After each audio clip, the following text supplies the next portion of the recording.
बिस्मिल्लाहिर्रहमानिर्रहीम। सब नाजरीन को मोहम्मद तारिक और ओवरव्यू यूट्यूब चैनल की तरफ से अस्सलाम वालेकुम। आज हम बात करेंगे जी यूरोप में तारकीन वतन की सूरत हाल। इस पर हमारे साथ मौजूद हैं मुमताज़ अफसाना नगार जनाब फैसल नवाज चौधरी साहब। वो एक कॉलम आपको सुनाएंगे और कॉलम पर उनका तबसरा। जी फैसल नवाज साहब, तारकीन वतन की सूरत हाल यूरोप में। जी अस्सलाम वालेकुम। मैं पिछले 30 बरसों से यूरोप इंग्लिस्तान में मुकीम हूँ।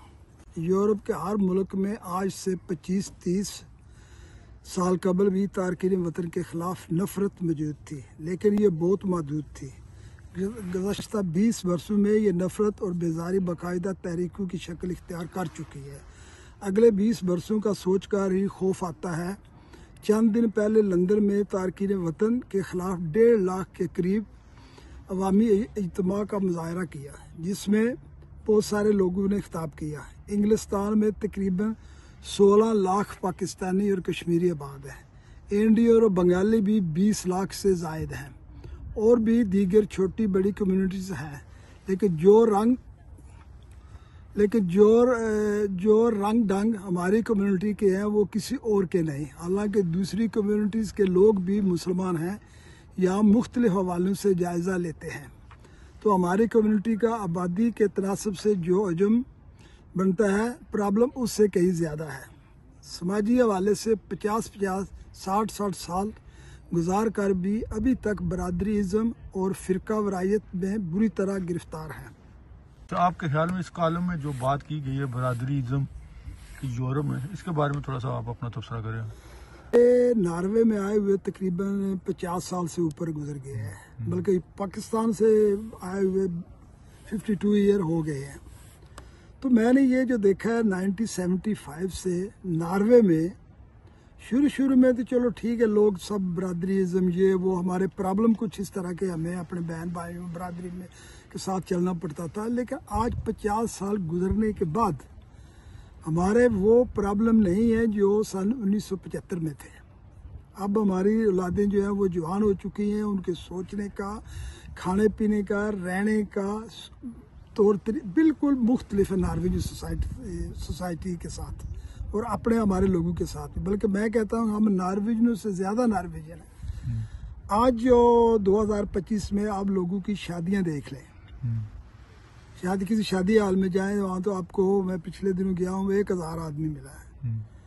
तो मुझे एक बात याद आ गई है। आज से कुछ 10-12 साल पहले मेरे वालिद साहब नॉर्वे में आए थे, तो हमारे गांव के एक आदमी के लड़के की शादी, तो उसमें 300-400 आदमी उस शादी में शिरकत की थी। लेकिन मेरे वालिद साहब भी उस शादी में थे, तो उन्होंने मुझे ये कहा कि आप लोगों में कुछ नुक्स है क्या? 25 साल या 50 साल रहने के बावजूद आपका कोई गोरा दोस्त नहीं है, कोई नॉर्वेजियन आपका दोस्त नहीं है, कोई हमसाया नहीं जिसको आप अपने बच्ची की या बच्चे की शादी में मौका दें या उसको इनवाइट करें। ये 400 आदमी अपने गांव के बरादरी के या दूसरे लोग जो टैक्सियाँ चलाने वाले आपके यार दोस्त हैं, सबको बुलाया हुआ है। कोई एक नॉर्वेजियन भी आपका दोस्त नहीं है। उन्होंने कहा कि ये अल्लाह ताला ने, ये पाकिस्तान में 170 मिलियन थे उस वक्त लोग। तो मेरे वालिद साहब ने मुझे कहा कि आप लोगों में कुछ नुक्स है।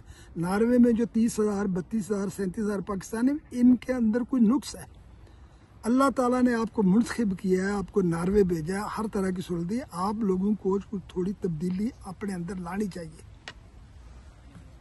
आज से 10 बरस पहले जब मैं लंदन के एक मारूफ अखबार में हफ्तावार कॉलम लिखता था, उस वक्त भी मुतअद्दिद बार लिखा, यहाँ की मसाजिद और इबादत गाहों में बच्चों को जो तालीम दी जा रही है वो हमारे आबाई ममालिक में भी मुश्किलात पैदा कर रही है।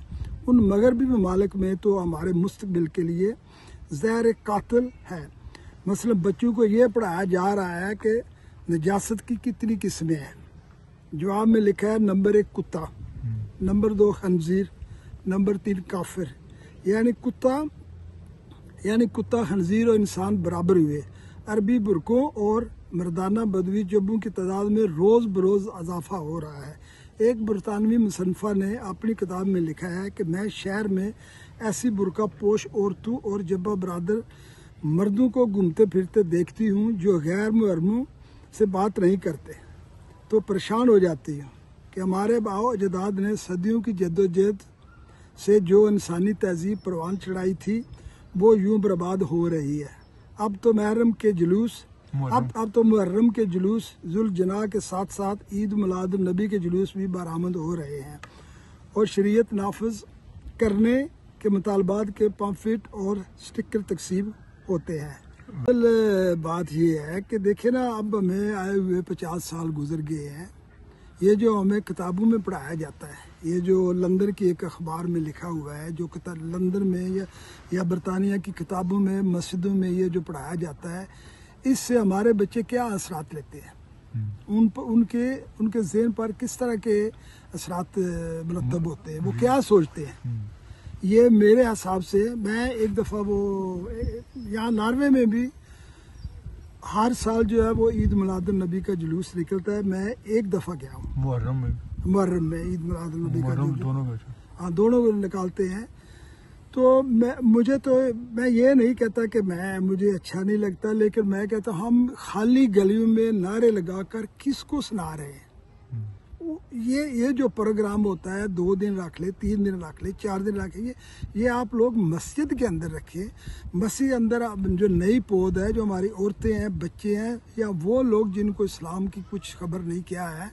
मुझे पता है कि हमें कितना इस्लाम आता है, हम पाकिस्तान से कितना इस्लाम नॉर्वे लेकर आए थे। हमें पाकिस्तान वो इस्लामी माशत जो है, इस्लामी तौर तरीका ये जो है, उसके मुतालिक पढ़ाया जाए, बजाय मस्जिदों में, बजाय नॉर्वे की गलियों में जुलूस निकाले जाए। मैं इसमें शिरकत नहीं करता। मुझे अपनी मस्जिद से भी इख्तलाफ है, या दूसरे जो मस्जिदें हैं उनसे भी इख्तलाफ है। मुझे सिर्फ एक दफ़ा हुआ है, वो एली थ्रुंद लिंस था, जो शिया मुसलमान जिसको हम कहते हैं, नॉर्वेजियन है, उसकी बीवी भी मुसलमान है। तो वो लोग जो हर साल यरूशलेम बैतुल मुक़द्दस के मुतल्लिक़ इसराइल के खिलाफ, यूरोपियनों के ख़िलाफ़ वो जुलूस निकालते हैं।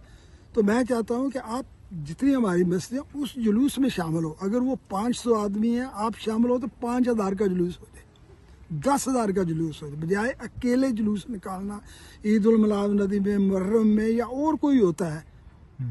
आप ऐसा करें, नॉर्वेजियनों के साथ मिलकर हमने यहाँ रहना है। हमारे पास नॉर्वेजियन पासपोर्ट है, हमारे बच्चे जो उनके पास नॉर्वेजियन है, हमारे पोतियाँ और पोते नवासे उनके पास नॉर्वेजियन पासपोर्ट है। उनको समझ नहीं आ रही कि आप लोग ये क्या कर रहे हैं। मैं ज़ाती तौर पर ये कहता हूँ कि मुझे 50 साल मस्जिद में जाते हो गए हैं, और हमारे इमाम साहब जो है वो 50 साल से एक ही खुतबा, एक ही तकरीर कर रहे हैं, अहले बैत। मुझे आज तक अहले बैत की समझ नहीं है। 50 साल मेरे बच्चों को क्या समझ आएगी। हमें चाहिए ये जैसे तर्क ये कि नई पौध को मद्देनजर रखें, उनको देखकर वो यहाँ के क्या असर ले रहे हैं, नॉर्वे जो सोसाइटी में क्या, उस तरह की तकरीर करें। बच्चों को बताएं कि यहाँ प्रॉब्लम क्या है, तुमने क्या करना है, तुमने किस तरह पढ़ के नॉर्वे की बागडोर संभालनी है। हम बर्तन साफ करने के लिए नॉर्वे नहीं सिर्फ आए, अब वो दौर ख़त्म हो चुका है। अब हमें तालीम हासिल करनी है, तालीम हासिल करके लोगों को बताना है कि इस्लाम क्या है। ये जो हमारी मस्जिदें में कितने नॉर्वेजियन आते, मैं 50 साल में कह सकता, मेरा नहीं ख्याल कि 10,000 आदमी या 50,000 नॉर्वेजियन आए जिन्होंने मस्जिदों में जाके देखा कि हम अल्लाह अकबर, ऊपर नीचे सजदे, जो कुछ भी करते हैं, क्या करते हैं, वो देखते हैं कि हम क्या कर रहे हैं, हमारा किरदार क्या है इस सोसाइटी में, हमारे हमसाए के साथ हम क्या करते हैं। मैंने लंदन के स्टोरों में देखा कि बारिश नौजवान गाहक को खुराक में शामिल गैर शरई अज्जा की मिलावट की निशानदेही और तालीम देते हैं। मसाजिद से मुख्तलिफ अकायद के लोगों की नमाज जनाजा का इनकार देख रखा है। मशरकी लंदन के एक इमाम बारगाह के अंदर सेल में जंजीर जनी देख कर डबल डेकर बस में सवार 2 बूढ़ी अंग्रेज औरतें बेहोश हो गई थी। फिर कहा गया कि तुम ये रस्म मस्जिदों के अंदर करो और 18 साल से कम उम्र बच्चे इससे दूर रहें। अब ये रस्म बड़े खैमों के अंदर मनाई जाती है। हर जुमा को हर मस्जिद के बाहर गैर कानूनी पार्किंग पूरे महल्ले और गर्दोनवाह के लिए प्रॉब्लम होती है। नौजवान नस्ल में तालीम का रुझान कम और जराइम का बढ़ रहा है। मंशियात फरोशी और गैंग्स में हमारी कम्युनिटी दूसरी कम्युनिटी को लीड कर रही है। इस वक्त ईद, शब बारात या कोई मैच जीतने पर ढोल बाजू के जुलूस पूरे इलाके का सुकून और गारत बर्बाद कर रहे होते हैं। राह चलते जेबरा क्रॉसिंग सुर्ख बत्ती की परवाह कम ही की जाती है। जूस, कोला, फास्ट फूड के डब्बे इस्तेमाल के बाद सड़क पर ही फेंक देना हमारी कम्युनिटी का तर्जा इम्तियाज है। बीच सड़क के गाड़ी पार करके बाहर निकल जाना हमारे नौजवान अपना हक समझते हैं। पीछे से कोई हार्न दे या इतराज़ करे तो गुंडागर्दी का मुजाहरा किया जाता है। इंश्योरेंस से लेकर दीगर हकूक़ पर फेक क्लेम के माहिरीन हर महल्ले में दस्तयाब हैं। कि जहाँ हमारे लोगों की कुछ कमज़ोरियाँ हैं, उसके साथ साथ यहाँ जो सोसाइटी है उसका भी कसूर है। मैं आपको एक मिसाल पेश करता हूँ। मैं ओस्लो के सेंटर में ही रहता हूँ। गुरुलांत, यहाँ बहुत सारी पाकिस्तानियों की गैर मुल्कियों की दुकानें हैं। वहाँ एक दिन मैं बस स्टॉप पर खड़ा था, सो वेंस्ट्रे पार्टी का एक जो विरोध था, लिबरल पार्टी का, वो उधर आ गया। काउंसलर एक है वो मेरे ख्याल काउंसलर था या नेस्ले, पता नहीं उसका क्या, लेकिन वो मुझे पता है कि वो इसमें 20 तिरे में है। अच्छा, मैंने उसे कहा कि प्लीज़ क्या आप 10 मिनट का टाइम मुझे दे सकते हैं। पहले तो उसकी बात समझने, मैंने कहा कि आप मेरे साथ ये टयन गाते में यहाँ से चलें और 10 मिनट पैदल चलते तक आप जो थयन थेवन स्टेशन है उधर चलते हैं। आपको किसी भी जगह कोई टोकरी गंद वाली नहीं मिलेगी। तो इसमें हमारे लोगों का कसूर नहीं है, लेकिन मैं समझता हूँ कि बाज़ दफ़ा जो है हमारे लोगों का कसूर है। उसमें ज़रूरी नहीं कि हम पाकिस्तानी जो है वो कसूरवार हैं और हमारे पाकिस्तानी इतनी नहीं करते। लेकिन जानिए, हमारी कम्युनिटी के महज़ब लोग अब इन रवैयों से इतने परेशान हैं कि सर पीटते हैं। तो गोरों की क्या फीलिंग्स होंगी? पैदल चलते हुए, गाड़ी पार करते हुए, कानून और दूसरे इंसानों की परवाह तो हमारी तालीम और तरबियत में शामिल ही नहीं। मैं आपको बर्मिंघम के कम्युनिटी पाकिस्तानी और कश्मीरी महल्ले के गली कूचों और पार्कों में बिखरे हुए कूड़े करकट के ढेर दिखाऊं तो आपको अपने पाकिस्तान के गली कूचे कुछ बेहतर दिखाई दे। गोरे पूरे महल्ले छोड़कर हिजरत कर गए हैं। वहाँ से मैं पहले जिस गली में आकर रहा हूँ, वहाँ 200 घरों में सिर्फ 2 बुजुर्ग गोरे रह गए थे। मामूल के मुताबिक गलियों और चौराहों की सफाई कौंसिल ने छोड़ दी है। गोरों के इलाकों में चौराहों पर रंग बिरंगे फूल दिखाई देते हैं। हमारे इलाकों में छोटे छोटे शाहपुरों में कूड़े क्रिकेट के ढेर। फिर हम कहते हैं कि नस्ल परस्ती और इस्लाम फोबिया बढ़ रहा है, न जाने क्यों। मैं सोचता हूँ कि हमें जो समाजी मजहबी हकूक़ हमारे भाई मुल्कों में नसीब नहीं थे, वो हम सब यहाँ के जमहूरी माशरे में एंजॉय करते हैं, लेकिन हम इन माशरों का शुक्रगुजार शहरी बनकर कभी नहीं सोचा। ये तारीफ हमारे लखारी जनाब सिब्ते हसन गिलानी की है, चुकवाल से निकले और बरतानिया जा ठहरे। तारकीन वतन के रवैयों पर कुटते हैं, मगर जनूबी एशिया के DNA को बदलना नामुमकिन है। मैं इसके मुतल्लिक बस ये कहूँगा कि मुझे आज से 5-6 साल पहले मैनचेस्टर मेरे अजीज़ होते हैं, उनके पास में गया तो मुझे ये देखकर बहुत हैरानी हुई कि ये जो एक आदमी है, उसने सोफ़ा जो है वो घर से निकाल कर वो सड़क पर फेंका हुआ है। गंदगी इधर उधर फेंकी हुई है, बल्कि गंदगी जो है वो जिस जो गली जाती है मस्जिद की तरफ, वहाँ भी सारे कूड़ा क्रिकेट ये और वो है। तो मैंने अपने अजीज़ से कहा कि यार मैं जो है ना ये जुमा है, मैं इमाम मस्जिद से बात करना चाहता हूँ। तो कहता है तुम क्या करोगे?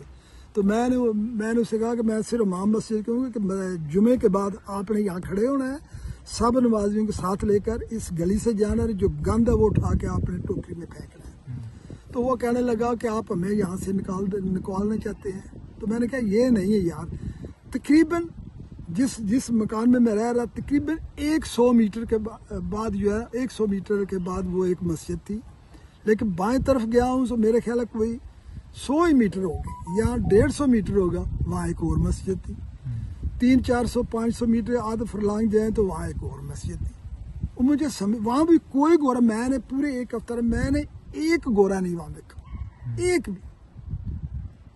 और समझ नहीं आती, लोगों ने किराए के मकान ले रखे हैं, सफाई क्यों नहीं करते, फूल क्यों नहीं लगाते। मुझे खुद देख के यहाँ बहुत परेशानी हुई अपने लोगों को कि 50-60 साल उनको इंग्लैंड में, मैनचेस्टर, बर्मिंघम में, जितने भी जो बड़े बड़े शहर हैं, ब्रैडफोर्ड वगैरह, और सब में रह रहे हैं। हम लोग इतने गंदे क्यों हैं? हमारा इस्लाम तो ये नहीं सिखाता। हम क्यों इस पे जो है वो ध्यान नहीं देते? अपने घर के लोगों ने घरों में गंद रखा हुआ है, वहाँ लोग फूल लगाते हैं। मैंने खुद पाकिस्तानी के घरों में देखा है कि कोई किसी ने फूल नहीं लगाए, जो गंद है वो वेड़ा बोलते हैं पंजाबी में, उधर फेंक दिया। पहली बार 2010 में ऑस्ट्रेलिया गया। उसी साल ऑस्ट्रेलिया की रियासत यानी सूबे की असम्बली में जहाँ पर पाबंदी लगाने का बिल पेश हुआ, उस बिल को खुद सफ़ेद फार्म गैर मुस्लिम अरकान ने मुस्तरद कर दिया।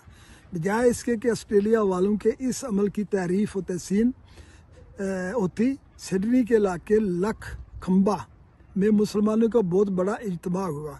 इस इज्तिमा में ऑस्ट्रेलिया के समाज को इन्हात पजीर करार दिया गया और मज़हब के हवाले से बहुत कुछ कहा गया। इस पर कुछ ऑस्ट्रेलियाई ने बरमला जवाब दिया, जो पंजाब के गाँव में कहा जाता है, हमने कोई नाई भेजा था कि आपको बुलाने के लिए। ऑस्ट्रेलिया के लोगों ने भी ऐसा ही कहा। ये भी कहा कि यहाँ से तशरीफ़ ले जाइए, हम मुसलमान भी अजीब हैं। मराकश से इंडोनेशिया तक अपने मुल्कों से तंग होकर मगरबी मुल्कों में जा बसते हैं। बस जाने के बाद कोशिश शुरू कर देते हैं कि मगरबी ममालिक हमारे मुल्कों की तरह हो जाए, यहाँ से हिजरत करके आए थे। अभी सिडनी के महल्ले लखखंबा की बात हुई है। मैं कई बार इस महल्ले में गया हूँ, यूँ लगता है राजा बाजार आ गए हैं। बैग और इस्तेमाल शुदा डब्बे पड़े हैं। यही हाल मेलबर्न के उन 2 इलाकों का है जहाँ भारतीय और पाकिस्तानी तारकीन के वतन की अक्सरियत आबाद है। सफ़ेद फार्म ऑस्ट्रेलिया ने अपना बोरिया बिस्तर उठाया और उन इलाकों से रुखसत हो गए। उन इलाकों में ट्रैफिक सिस्टम बदतरीन है, सफाई का मेयार बुरा है, ज़्यादा मसाइल मकामी आबादी को भारतीय तारकीन के वतन से है। ऑस्ट्रेलिया में पाकिस्तानी तारकीन वतन 1.5 लाख से ज़्यादा नहीं, जबकि भारतीयों की तादाद 9 लाख से ज़्यादा है। ऑस्ट्रेलिया के अवाम भारतीयों के रवैये से खुश नहीं, मगर ऑस्ट्रेलिया की हुकूमत पाकिस्तानियों के बजाय भारतीयों को बहुत ज़्यादा तादाद में वीज़े देती है। अब जब अमेरिका ने भारतीयों को आंखें दिखाना शुरू की हैं, तो क्या अजब ऑस्ट्रेलिया भी भारत से आने वाले इंसानी सैलाब को रोके। हम मुसलमान भी कुछ कम नहीं। मैं जिस मस्जिद में जुमा की नमाज अदा करता हूँ, वहाँ हर बार मिस्री मौलवी साहब नमाजियों की मिन्नत करते हैं कि गाड़ियाँ गेटों और दरवाज़ों के सामने पार्क ना किया करें, मगर कोई असर नहीं होता। मकामी लोग परेशान ही रहते हैं। बस ये आखिरी है। दिनों जो लंदन में एक बहुत बड़ा मुजाहरा हुआ है तारकीन वतन के खिलाफ इमिग्रेशन, तो उसको सूरत को कैसे निपटा जाए आपके ख्याल में? तारिक साहब, मैं ये कहता हूँ कि सबसे पहले हमें अपना जो किरदार है ना, उसको देखना चाहिए कि हम जिन मुल्कों से आए हैं वहाँ के हालात क्या हैं, हम जिन मुल्कों में आबाद हो गए हैं उनके हालात क्या हैं। पिछली बातों को छोड़ें कि अंग्रेज़ों ने हमारे साथ क्या किया, हमने अंग्रेज़ों के साथ क्या किया। अब हमें सोचने की ज़रूरत है कि हम यूरोप में रह रहे हैं, हमारे पोते नवासियाँ, हमने इसी मुल्क में रहना है, यहीं दफन होना है। आने वाली नस्लें जो है वो यहूदियों की तरह होंगी। तो हमें जो है अपने हालात देखने चाहिए, अपनी तालीम पर तवज्जो दें। आप जिस इलाके में रह रहे हैं, कोई भी इलाका है, अपने इलाके में सफाई रखें, एक जिम्मेदार बने। वहाँ जो कमेटियाँ बनी हैं उनमें हिस्सा लें।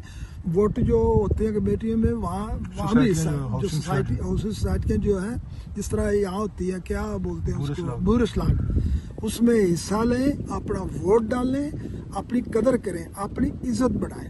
मैं आपको सिर्फ एक बात बताता हूँ कि मैं उन चंद पाकिस्तानी में से, मैंने सबसे पहला अपना ज़ाती मकान जो है 1982 में इत्तस्टा शलेता जहाँ मैं रहता हूँ, वहाँ जो है ना, वो हमारे मकान के बाहर जो है ना वो फूल लगे हुए थे, उनमें पानी नहीं था। तो एक दिन मैंने, ये 1983 की बात है, मैंने वो क्या नाम है, टोकरी उठाई, उसमें पानी भर के मैंने उसको जो है ना वो डाल दिया फूलों को।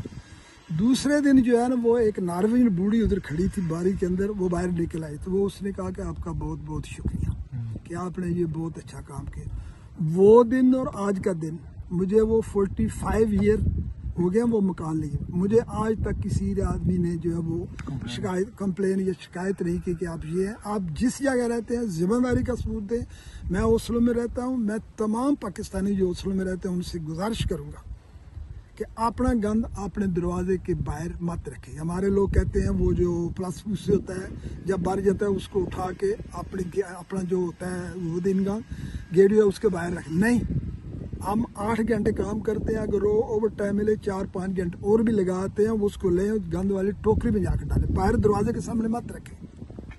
मैं अपनी एक किताब का जिक्र करता हूँ, मैं और मेरा मेहमद चक, उसमें मैंने खास जिक्र किया है कि एक एरिया इधर मैं गया था, एक नॉर्वेजियन का औरत का मैंने जिक्र किया है कि उसका हमसाया जो था वो पाकिस्तानी था। तो नॉर्वेजियन से मैंने वो टेलीफोन किया कि मैंने टेलीफोन करना है, तो उसने मुझे दिया ये टेलीफोन कर लो। मैंने 5 करोड़ उधर रखे, तो उसने 5 करोड़ वापस कर दिए। जब उसके दरवाजे से मैंने निकला तो मुझे पाकिस्तानी जो बाहर मिला, वो उसने इतनी गालियाँ दी, वो कहता है ये नॉर्वेजियन औरत ऐसी है, ये है वो। तो मैंने उसे कहा नहीं, लेकिन जब मैंने देखा उसके दरवाजे के बाहर, खुदा कसम करके कहता हूँ कम से कम 20 जोड़े जो है ना इसके जूतों के उसके दरवाजे के बाहर वो एक लासा होता है ऐसा, उसके ऊपर उसने रखा। वहाँ इजाजत नहीं है, लेकिन हम सारा गंद जो है वो अपने दरवाजे के बाहर रख देते हैं। ऐसा ना करें प्लीज। अपना गंद जो है अपने अंदर रखें, उनको संभाल कर रखें। यहाँ को तौर तरीके और हैं, ये बुरत सलाब के कानून है, क्या आपको करना है क्या आपको नहीं करना। तो प्लीज एक मुहज़्ज़ब क्या बोलते शहरी जो है वो बन कर के अपनी करें कि हम पाकिस्तानी हैं, साफ सुथरे हैं, हमने इस मुल्क में रहना है, हम जो यहाँ के कानून हैं उनको फॉलो करेंगे। हमें कोई नहीं ये कहता कि आप मुसलमान ना हो, आप कुरान मजीद ना पढ़ें, आप कुर्बानी ना दें, आप ये ना करें, कोई आपको नहीं कहता। आप सही कानून का इस्तेमाल है। किसी आदमी की जरूरत नहीं है कि आपकी तरफ कोई आदमी जो है वो इशारा करे कि ये लोग जो है हमें एक मुसलमान बन के इन लोगों को बताना है कि मुसलमान किस तरह होते हैं।